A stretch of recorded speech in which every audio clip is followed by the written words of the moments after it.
மனோரமா தமிழ் சினிமாவின் தனி அடையாளம். நடிகர்கள் தங்கள் நடிப்பினால் ரசிகர்கள் மனதில் ஆட்சி செய்து இருந்த சமயத்தில் மன்னார்குடியில் இருந்து வந்த புதிய புயல் ஒன்று சினிமாவை புரட்டி போட்டது. எங்க பொண்ணு ராத்திரி 10 மணிக்கு வரும், 12 மணிக்கு வரும், 14 மணிக்கு வரும், சில நாளைக்கு வரவே வராது.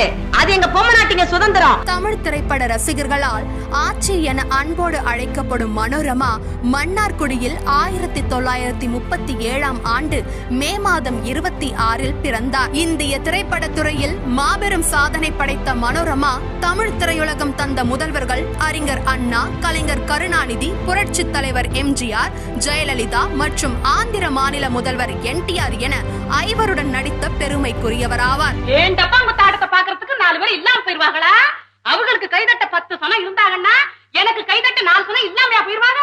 தமிழ் சினிமாவில் மனோரமாவின் சாதனை மிகவும் வியப்புக்குரியது. சுமார் 5000த்திற்கும் மேற்பட்ட நாடகங்களிலும் 1200க்கும் மேற்பட்ட திரைப்படங்களிலும் நடித்து உலக புகழ் பெற்ற கின்னஸ் புத்தகத்தில் இடம் பெற்றுள்ளார். அது மட்டுமல்லாமல் கலைத்துறைக்கு அவர் ஆற்றிய ஈடு இணையற்ற பங்களிப்பிற்காக இந்திய அரசின் உயரிய விருதுகளில் ஒன்றான பத்மஸ்ரீ விருது வழங்கி கௌரவிக்கப்பட்டார்.